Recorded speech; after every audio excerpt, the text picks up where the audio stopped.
lado e não vão saber nem em que país eles estão. Outro assunto importante, o presidente da Frente Parlamentar do Agronegócio, o deputado Pedro Lupion, ele classificou a decisão do governo federal de importar 1 milhão de toneladas de arroz para vender diretamente nos mercados com a logomarca estatal como abuso de poder político. Segundo ele, essa iniciativa é uma ação de propaganda do governo que mira a eleição e deve prejudicar os agricultores de arroz do Rio Grande do Sul.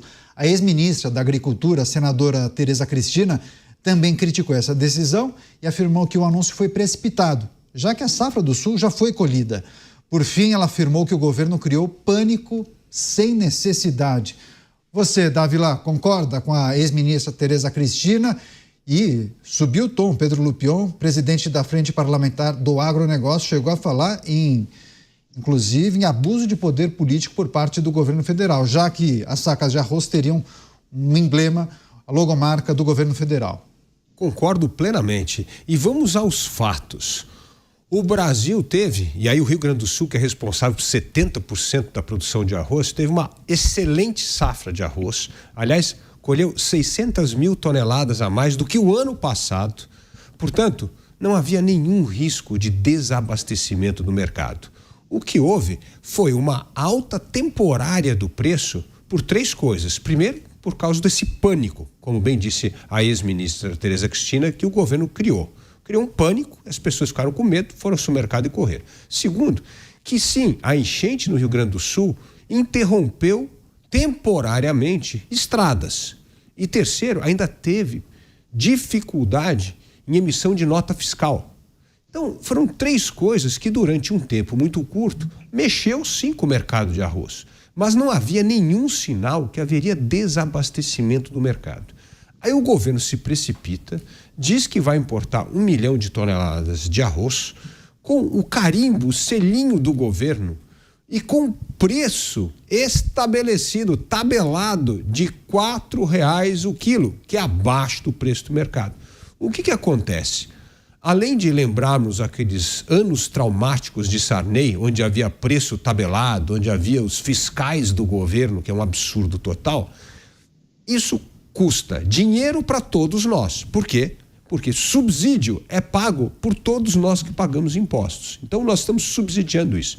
Segundo, não havia problema de desabastecimento de mercado. E terceiro, ao tabelar o preço, vai cair a rentabilidade, principalmente dos médios e pequenos plantadores de arroz. Aí que o governo vai ter que fazer? Uma ajudinha, vai ter que dar um subsídio para esses agricultores para tentar minimizar o estrago que ele fez com uma política desastrosa de controle de preços. Ou seja, é um governo que não esqueceu nada e não aprendeu nada. O Cristiano Beraldo deu risada. Vai lá, Beraldo, queria também pedir sua reflexão sobre o tema, sobre essa precipitação que foi apontada pela ex-ministra Tereza Cristina.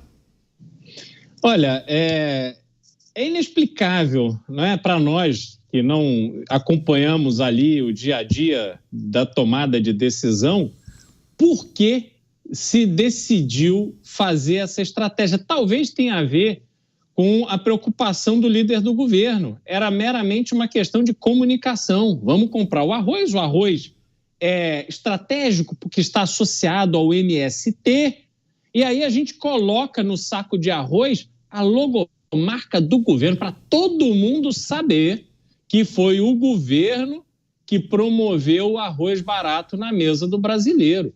Isso é absolutamente maluco, louco, irresponsável, até porque o problema não foi consolidado, não havia o problema com 80% da safra já colhida.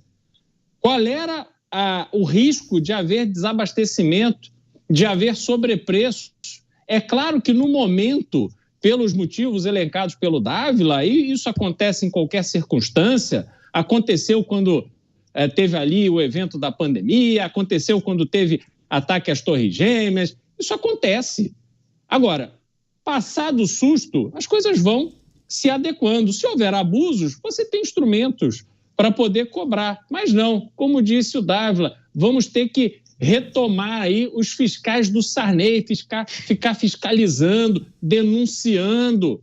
Aí a gente já falou que tivemos, né? Vamos ter, a polícia vai ter que contratar 1.100 pessoas para fiscalizar os CACs, depois vamos ter que contratar mais milhares de pessoas para fiscalizar os marginais, os presos que saem para estudar, e agora vamos ter que contratar mais milhares de pessoas para fiscalizar o preço do arroz. Então, assim, é uma loucura, é uma insanidade. Só que essa insanidade custa dinheiro. Fica aí, olha que loucura, fica aí esse cabo de guerra, que não tem dinheiro para isso, não é déficit zero, e aí vai e aumenta imposto e faz não sei o quê, mas de repente para comprar 1 milhão de toneladas de arroz aparece bilhão automaticamente, parece que foi no caixa eletrônico, sacou bilhão para comprar arroz. Quer dizer, tem alguma coisa muito errada no Brasil. E este evento, especificamente, que está desorganizando a produção de arroz no Brasil, porque desestimulou a próxima safra, este evento atendeu o interesse de alguém. E é muito importante que a gente descubra quem foi beneficiado com essa decisão e, sobretudo, com esses bilhões. Mota, não havia problema de desabastecimento porque a safra já tinha sido colhida. Informação, inclusive, confirmada e ratificada pela ex-ministra Tereza Cristina. Só que o governo acabou causando um problema com esse anúncio, né? Houve um desbalanceamento do mercado, inclusive com a alta de preços. Será que alguém lá dentro ainda bateu palmas falando, nossa, que grande ideia? Isso me lembra a fase do ex-presidente americano Ronald Reagan, né? O governo não é a solução, o governo é o problema.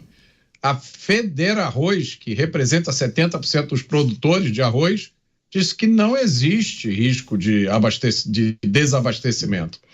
Mas a realidade é irrelevante nas decisões do governo. A gente já percebeu isso.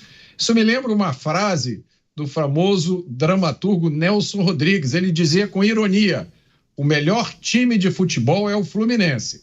Se os fatos provam o contrário, pior para os fatos. O presidente da Frente do Agro tem razão, né? Essa ideia é tão absurda que ela desafia a nossa criatividade. Agora eu digo para vocês, num Brasil administrado por um governo de esquerda que parou nos anos 80, nada é tão absurdo que não possa ser superado amanhã. Eu acho que arroz com rótulo do governo é pouco. Eu acho que já tem gente pensando em supermercados do governo. Por que não? Vamos aproveitar no embalo. Ou fazendas de arroz do governo. Que tal? Vamos socializar o arroz. Bota o feijão, a carne, bota tudo nisso. Não custa lembrar, meus amigos, nenhuma catástrofe natural da história produziu tantas vítimas quanto o pensamento socialista. Pois é, e é preciso também refletir como esse governo tem se relacionado com um setor tão importante como o agronegócio. Para além das questões que envolvem frases ditas pelo presidente da República, que chegou até a associar esse segmento com o fascismo, Dávila, é preciso também tratar de outras questões que envolvem posicionamentos da administração federal que entram em conflito, que acabaram entrando em conflito com o agronegócio. O que você destacaria nessa relação conturbada, olhando principalmente para a gestão anterior, que tinha uma relação muito próxima, né?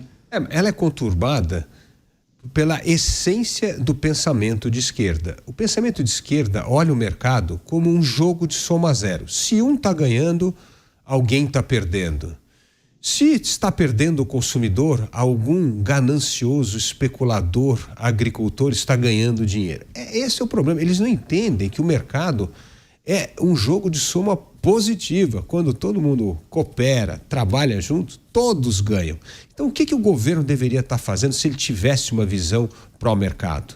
Ajudar o agricultor. O que é ajudar o agricultor? Aproveita essa desgraça que aconteceu no Rio Grande do Sul para melhorar infraestrutura para escoar a safra, para melhorar a capacidade de armazenamento dos plantadores de arroz, porque uma das coisas que faz com que o preço seja estável é ter armazém para o pequeno e médio agricultor não ter que vender a sua safra no momento que ele colhe, que é sempre o pior preço, porque está todo mundo oferecendo o bem naquele momento. Então, podia estar investindo no armazenamento, podia estar investindo em infraestrutura e podia estar certamente preparando esse agricultor para se animar com a próxima safra e não se desanimar, como é o caso quando há uma intervenção de mercado. O Mota lembrou a frase do Reagan, mas eu lembro uma que o Reagan disse, Mota, que eu acho que descreve perfeitamente o programa econômico de um governo de esquerda. Já sei qual é. Que diz o seguinte: quando uma coisa vai indo muito bem, primeiro o governo taxa. Se continua indo bem, depois de ser taxado, o governo vai regulamentar. E se depois de regulamentar e taxado continua indo bem, o negócio quebra e aí o governo vem e subsidia. Essa é a lógica que dita a política econômica desse governo. Quer fazer uma parte, Mota? Não, é isso mesmo. Se a gente pudesse resumir assim, o erro fatal, o erro básico desse tipo de pensamento é achar que o Estado tem que estar envolvido em tudo. Então, a gente já teve discussões aqui com nossos colegas, outros colegas, e que eles expressam da forma deles esse sentimento, que tudo tem que ter uma regulamentação.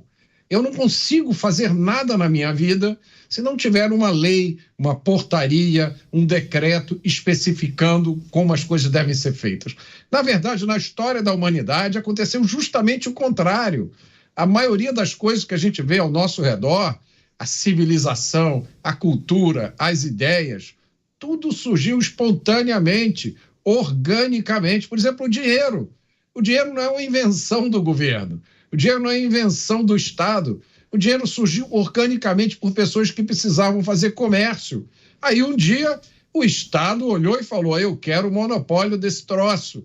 E aí descobriu as vantagens que tem só o Estado emitir dinheiro.